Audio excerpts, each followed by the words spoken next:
Okay, my name is Jake Schmid, and my presentation is on cybersecurity as it pertains to the United States Navy. One of the reasons the United States has continued to be a military powerhouse among rival established countries is the fact that our Navy is always evolving and striving to be as combat effective as possible. The recent implementation of computer technologies on warships has been introduced in order to defend against the new threat of impeding cyber attacks. The cyber threat reaches beyond traditional information technology networks and computer systems that affect nearly every aspect of the Navy's mission. Machinery control, weapons and navigation systems may be vulnerable, as well as the networks and computers commonly used by Navy personnel. In response to these threats, our Navy has developed several strategies in an effort to stay at the forefront of the ever-evolving cyber battlefield. These include focusing on short-term goals while at the same time seeking long-term superiority, the resilient hull, mechanical, and electrical security system, hands-on large-scale cyber attack simulations, and the formation of the information dominance and cybersecurity program. Okay, accomplishing short-term goals.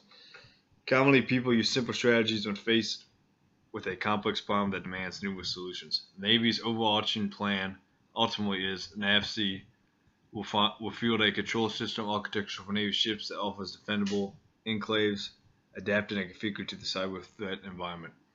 Understanding that in the acquisition and modernization environment, this will take years to achieve Navy-wide, the command's near-term focus is on confirming the design and configuration of current enclaves and developing tactics to defend them manually in the event of a cyber attack.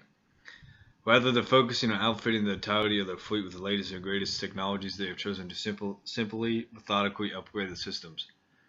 Because we already have a more advanced Navy than our counterparts, we can afford to take things slower and do them right. The first step in modernizing Navy ships is replacing outdated system software.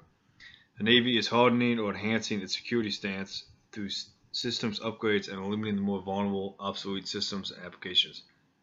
Just like your computer at home, when new hardware comes out, it is important to update your systems. However, unlike your computer at home, the computer system on ships are tasked with launching missiles, landing drones, and an assortment of other attacks that could potentially cause death if they do not function properly because of a cyber attack. The U.S. Navy understands these risks and is slowly but surely outfitting their ships to meet the challenge. But by slowly and surely adding more advanced computer software, our Navy ensures they stay ahead of the game. REAM system. For a more long-term goal, the U.S. Navy is developing the Resilient Hull Mechanical and Electrical Security REAMS system, a cyber protection system designed to make its shipboard mechanical and electrical control systems resilient to cyber attacks, officials announced September 17th. The biggest fear involving a cyber attack against a ship is that the enemy could take control of one of its systems that is vital for combat effectiveness. For example, one of the most obvious weak points is a ship's ability to steer, which are controlled by computers. If someone got control of a ship's steering capability, they could render the ship useless. Dr. Ryan Craven, a program officer of the Cybersecurity and Complex Software Systems Controls program in the Mathematics, Computer, and Information Science Division of the Office of Naval Research, explained that REAMS is designed to prevent an attacker from disabling or taking control of programmable logic, the hardware components that interface with physical systems on the ship. Previously designed systems have only had success in combating known malicious cyber attacks. Prior to the REAMS system, when a new type of attack is used, the entire defensive system has to be changed in order to defeat it. Instead, REAMS relies on advanced cyber resiliency techniques to introduce diversity and stop entire classes of attacks at once, essentially adapting to the ever-developing sphere of cyber attacks.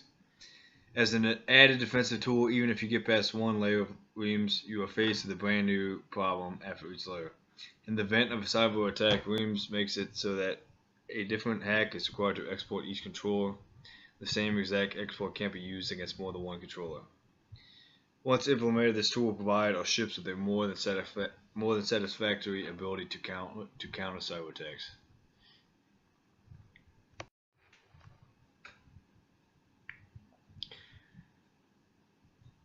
Information Dominance and Cybersecurity Program. In response to growing concerns on the cybersecurity front, the Information Dominance and Cybersecurity Program providing a specific knowledge base for the purpose of cybersecurity threats. This program was formed by the Navy in October 2012, and it goes to show just how serious our leaders are taking the threat of cyber attacks. This program is the first of its kind among the U.S. Armed Forces. People sign up to join the Navy specifically for the opportunity to join this group and contribute their knowledge. Its primary goal is to advance the science of security through interdisciplinary research to ensure safe and secure operations in cyberspace despite threats posed by sophisticated adversaries and latent vulnerabilities in information technology. After acknowledging that in order to stay a competitive Navy, we need to start taking cybersecurity more seriously, Navy leaders formally professionalized cybersecurity in its own military occupational specialty, giving its adherents the opportunity to specialize solely on combating cyber threats. This program is stationed at the Office of Naval Research in Arlington, Virginia, giving its participants all the ingredients they need for success. Being the first of its kind, the program paves the way for future secure cyberspace technology by providing a foundation, understanding, and capability for building secure, dynamic, and resilient computing and networking systems with reduced window of vulnerability. The Information Dominance and Cybersecurity Program is the cybersecurity spearhead which helps to reduce risk in the world today. Lastly, all the aforementioned cybersecurity programs mean nothing if the military never gets the chance to actually practice using them.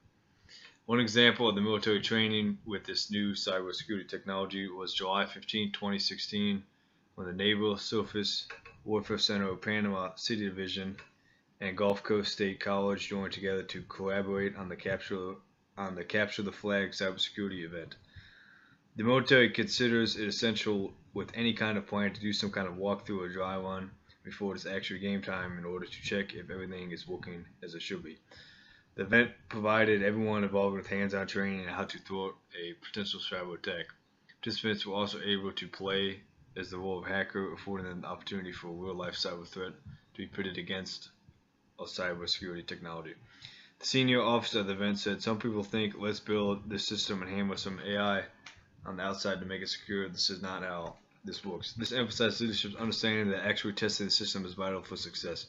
Rather than wait for issues to arise on the battlefield, we have chosen to test our capabilities out and make sure they're up to par. Everyone who participated in the cybersecurity event gained valuable insight on the actual mechanics of facing a cybersecurity threat. In conclusion, it is my opinion that the U.S. Navy is doing the best job they can in rapidly integrating cybersecurity software throughout the entirety of the fleet. With the invention of the Internet, the Navy identified cybersecurity as a threat to its ships and infrastructure. Over time, this threat has grown more sophisticated, forcing the Navy to respond with new and innovative cyber defensive strategies. Rather than sit on their haunches and wait for a possible indefensible cyber attack to formulate, the Navy has stayed aggressive developing defensive strategies. They've done this in part by focusing on smaller short-term goals in an effort to reach their long-term goal of continuous security in the cybersphere. Introduction of the RIM system and the Information Dominance and Cybersecurity Program are both examples of the forward thinking. Coupled with these strategies, the execution of staged war games to practice defending against attacks creates an impenetrable force. So lastly, the Navy will continue in the future to seek out new cyber security threats and design systems to defend against them.